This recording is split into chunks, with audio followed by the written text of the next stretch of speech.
بسم اللہ الرحمن الرحیم۔ شروع کرتا ہوں اللہ کے پاک نام سے جو بہت بڑا مہربان نہایت رہنے والا ہے۔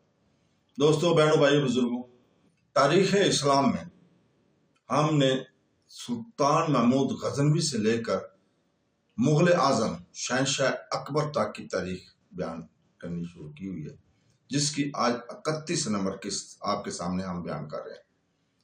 تو دوستوں، بہنوں، بھائیوں، بزرگوں، سالسن یہ تسلیم کرنا پڑے گا کہ شاہ نامہ کی بنیاد 365 ہجری میں ڈالی گئی تھی۔ اگرچہ اس کا بین ثبوت کہیں سے نہیں ملتا، لیکن خاتمہ کی شعر سے ثابت ہوتا ہے کہ شاہ نامہ کی تسلیم سن 400 ہجری میں تکمیل کو پہنچی تھی۔ اس کو 400 سے 35 کو تفریق کرنے سے 365 باقی رہ جاتے ہیں۔ بس یہی 365 ہجری شاہ نامے کی آغاز تسلیم کا زمانہ سمجھنا چاہیے۔ جیسا کہ پہلے ہم ذکر کر چکے ہیں کہ سلطان محمود غزنوی 387 ہجری میں تخت نشین ہوا تھا۔ اس بنا پر سلطان محمود غزنوی کی تخت نشینی سے 22 سال پیشتر شاہ نامہ کی تصنیف کی بنیاد پڑ چکی تھی۔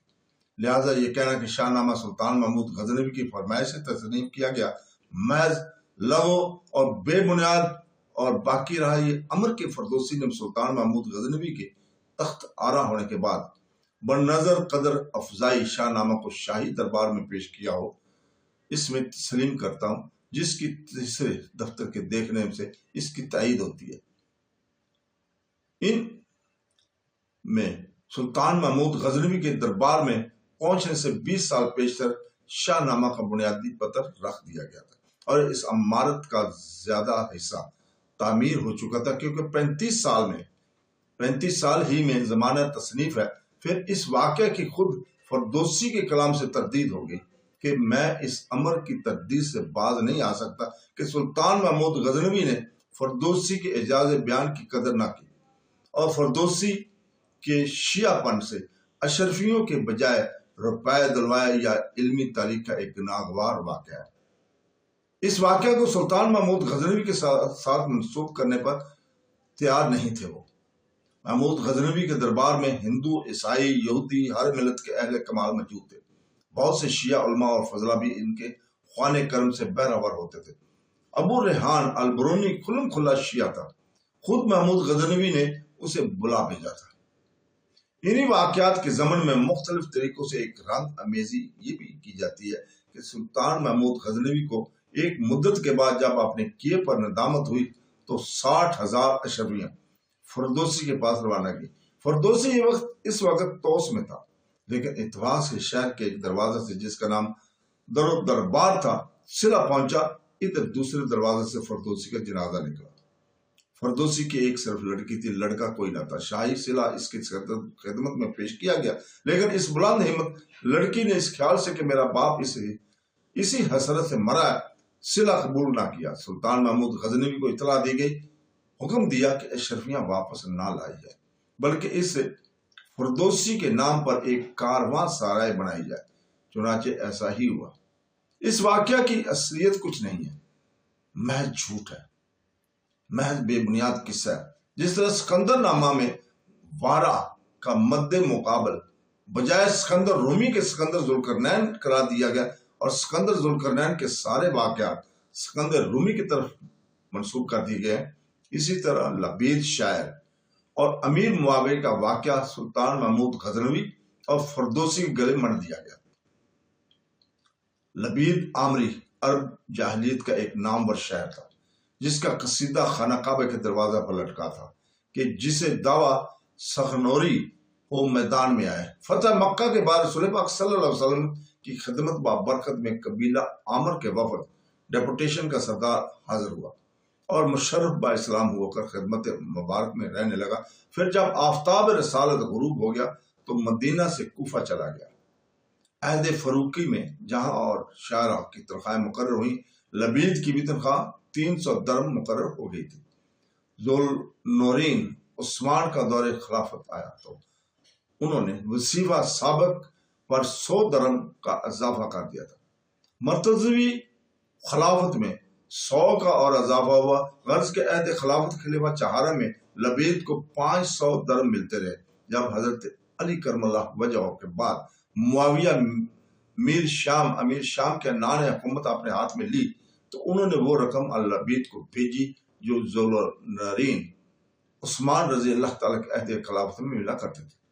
لبید نے واپس کر دیا۔ معاویہ سے سمجھے کہ مقررہ وظیفہ کم کر دینے کی وجہ سے لبید نے واپس کر دیا، 500 کے بجائے 600 درہم بھیجے، لیکن یہ رقم اس وقت پہنچی جب لبید شاعر کا انتقال ہو چکا تھا اور جنازہ مدفن کی طرف جا رہا تھا۔ لبید نے کوئی لڑکا نہ چھوڑا تھا، صرف ایک لڑکی تھی۔ یہ شاہی وظیفہ اس لڑکی کی خدمت میں پیش کیا گیا، لیکن اس کی عالی ظرفی اور بلند ہمتی نے اسے گوارا نہ کیا کہ جس چیز کو اس کے باپ نے جیتے جی ہاتھ نہ لگایا اور رد کر دیا تھا، اس کی لڑکی مسرور چشم قبول کرے اور اس سے فائدہ اٹھائے۔ چونکہ یہ واقعہ کی دلچسپ صورتحال تھی، اسی وجہ سے فارسی کے تذکرہ نویسوں نے خط و خال درست کر کے اور رنگ و رون کا لگا کر اس تصویر کو فردوسی کے ایوان عزت میں نصب کر دیا تھا۔ واقعہ یہ تھا اور بیان وہاں کر دیا گیا تھا۔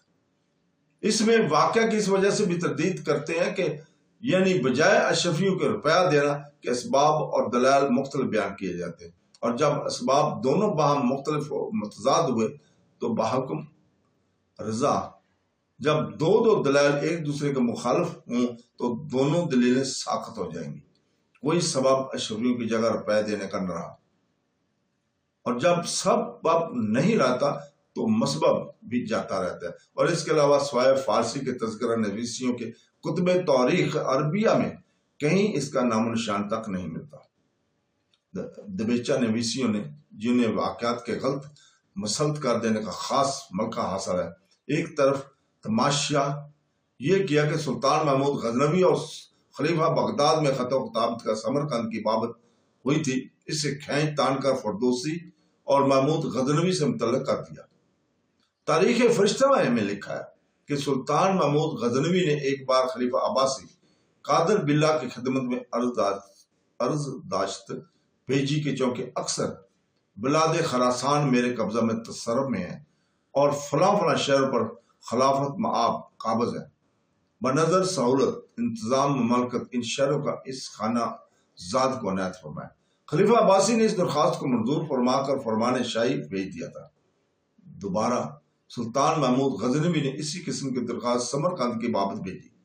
خلیفہ عباسی درخواست دیکھتے ہی برہم ہو گیا تھا، لکھ بھیجا کہ معاذ اللہ میں اس درخواست کو منظور نہ کروں گا، اور اگر تم میری اجازت کے بغیر اس طرف قدم بھی بڑھاؤ گے تو میں تم پر دنیا کو تنگ کر دوں گا۔ سلطان محمود غزنوی کے تیور اس جواب سے چڑھ گئے، ایلچی سے تش ہو کر بولا، جا خلیفہ سے کہہ دے کہ سمرقند کے نہ دینے کا خمیزہ برا ہوگا۔ کیا آپ کا مقصد یہ ہے کہ میں 1000 ہاتھی لے کر دارالخلافت بغداد پر چڑھوں اور اسے ویران کر کے اس کی خاک ہاتھیوں پر بار کر کے غزنی لاؤں؟ ایک مدت کے بعد دربار خلافت سے ایلچی واپس آیا اور سلطان محمود غزنوی کو ایک خط سر بمہر دیا۔ خواجہ ابو نصر روزنی نے کھولا، جس میں لکھا تھا بسم اللہ الرحمن الرحیم کے بعد الف لام میم لکھا ہوا تھا، اور آخر میں الحمدللہ رب العالمین الصلاۃ رسول اللہ محمد اجمعین تحریر تھا، سوائے اس کے اور کچھ نہیں لکھا تھا۔ سلطان محمود غزنوی اور اس کے درباری عمرہ بزرگ کاتب دھنگ رہ گئے، کسی کے سمجھ میں نہ آیا۔ ابو بکر کہستانی جو ابھی کسی امتیازی درجہ پر نہیں پہنچا تھا، عرض کی کیونکہ سلطان نے بغداد کی پامالی کی دھمکی دی تھی۔ خلیفہ عباسی نے سورہ علم تری کیف فعل ربک باصحاب الفیل کی طرف سے اسی کا اشارہ کیا ہے کہ جو حال اللہ تعالی نے ابرہ اصحاب فیل کا کیا تھا، وہی نتیجہ بغداد پر ہاتھیوں کی فوج کے شیک سے تمہارا دیکھنے میں آئے گا۔ سلطان محمود غزنوی اس جواب سے بے حد متاثر ہوا، معذرت کا عرضیہ لکھا اور طوائف اور ہدیات کے ساتھ ایلچی کو رخصت کیا۔ مورخین نے اس واقعے کی کانٹ چھانٹ کر کے یوں لکھا ہے کہ فردوسی غزنی سے نکل کر بحال اور پریشان ماسدان ہوتا ہوا بغداد آ گیا تھا۔ خلیفہ عباسی بڑی عزت و قدر سے پیش آیا۔ فردوسی نے عربی میں قصیدہ لے کر پیش کیا اور اہل بغداد کی فرمائش سے یوسف زلیخا لکھی۔ سلطان محمود غزنوی کو اس کی اطلاع ہوئی تو خلیفہ عباسی کو لکھ کر بھیج دیا کہ فردوسی کو یہاں پر بھیج دیجیے، ورنہ بغداد کو ہاتھیوں کے پیروں سے پامال کر ڈالوں گا۔ دربار خلافت سے خط میں صرف 3 حروف الف لام میم لکھ کر آئے۔ مطلب یہ تھا کہ تمہاری اس گستاخی کا نتیجہ وہی ہوگا جو صحابہ فیل کا ہوا تھا۔ لیکن یہ تمام خرافات قصے ہیں، تمام جھوٹے ہیں۔ خوش اعتقادی اسی کو کہتے ہیں کہ جو واقعہ دلچسپ نظر آیا اپنے ممدوح اور معتمد علیہ سے منسوب کر دیا۔ سلطان محمود غزنوی کے عہد حکومت میں 3 اشخاص عہدہ وزارت سے ممتاز ہوئے تھے۔ سب سے پہلے ابو العباس فضل بن احمد اصفہان بنی کلمندان وزارت کا مالک ہوا۔ یہ ابتدا میں خاندان حکومت سامانی کا میر منشی تھا۔ جب مملوک سامانیہ کا آفتاب اقبال زوال پذیر ہوا تو امیر سبکتگین کے دربار میں عہدہ وزارت سے سرفراز ہوا تھا۔ سبکتگین کے بعد سلطان محمود غزنوی نے اسے اسی عہدہ پر بحال رکھا ہوا تھا۔ علوم فنون عربیہ سے محض ناواقف تھا، لیکن مہمات سلطنت اور سیاست میں خدا داد مل کر رکھتا تھا۔ تاریخ فرشتہ میں لکھا ہے کہ اس کی ناواقفیت کی وجہ سے سلطان محمود غزنوی نے شاہی دفاتر میں زبان فارسی رائج کی اور فرامین و احکام عربی کی جگہ فارسی میں تحریر کیے جانے کا حکم دیا۔ 10 برس وزارت کرنے کے بعد معزول کیے گیا۔ اس کے بعد احمد بن حسن محمدی وزیر مقرر ہوا۔ یہ سلطان محمود غزنوی کا رضائی بھائی اور ہم سبق تھا۔ اس کا باپ عہد حکومت امیر سبکتگین میں بسط میں مال گزاری وصول کیا کرنے پر مأمور تھا، لیکن امیر سبکتگین نے بددیانتی کے الزام میں ماخوذ کر کے جیل میں ڈال دیا تھا۔ عوام الناس میں جو مشہور ہے کہ حسن محمدی سلطان محمود غزنوی کے دربار میں رتبہ وزارت پر تھا، محض غلط ہے، سب جھوٹ ہے۔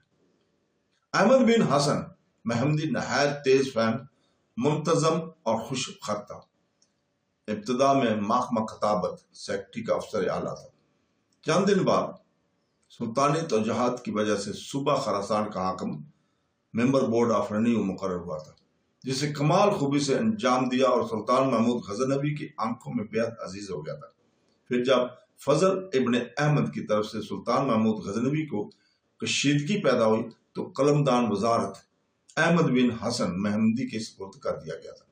18 سال وزارت کی سپہ سالار امیر التونات تاش اور امیر علی خوشنواد کے در اندازی کی وجہ سے سلطان محمود غزنوی نے معزول کر کے قلعہ قلنجر میں قید کر دیا۔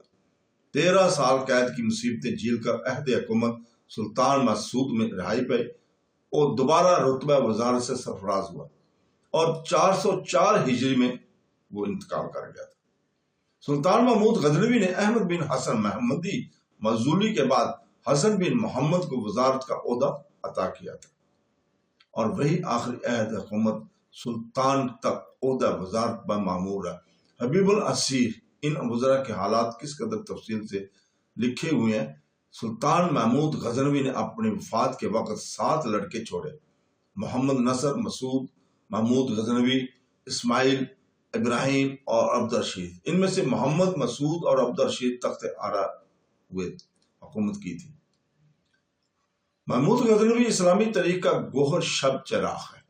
وہ جس حیثیت سے فاتح اور کشور کشا تھا، اسی حیثیت سے علم اور دوست اور علم پرور بھی تھا۔ وہ خود عالم، شاعر اور مصنف تھا۔ اس کے دربار میں فردوس سے شاعر، البرونی سے حکیم، اس کے عہد علماء اور فضلاء کا مجمع رہتا تھا۔ علم اور فضل میں وہ کسی سے کم نہ تھا، بلکہ ممتاز فرمانروا تھا۔ فارسی اس کی مادری زبان تھی، عربی سے بھی واقف تھا، فقہ، حدیث اور عجم اور عرب کی تعلیم میں پوری دستکاری رکھتا تھا۔ اس کی حدیث دانی کے متعلق ابن خلدان کا بیان ہے کہ علم حدیث کا بڑا دل دادا تھا۔ وہ اس کا سماع کرتا تھا اور اس کے متعلق علماء سے سوالات کیا کرتا تھا۔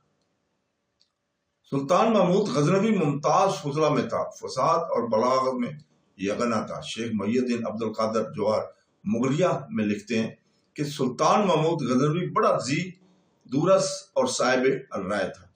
اس کی مجلس علماء اور فضلاء کا مرجع تھی۔ شیخ محی الدین عبد القادر نے امام مسعود کے حوالے سے بیان کیا ہے کہ فقہ، حدیث، خطبات اور رسائل میں سلطان محمود غزنوی کی تنصیف ہے۔ اور اس کے اشعار بھی اچھے ہوتے ہیں۔ اس کی مشہور تصنیف السقرید ہے جو فقہ حنفی سے متعلق ہے۔ اس میں 60,000 مسائل ہیں۔ فتاوی تاتار خانیہ میں اس کا حوالہ موجود ہے۔ تو دوستو، بہنوں، بھائیوں، بزرگوں، اس کے ساتھ ہی آج ہم اجازت چاہتے ہیں۔ کل انشاءاللہ تعالی ہم اسی جگہ سے شروع کریں گے۔ کل تک کے لیے اجازت، اللہ حافظ۔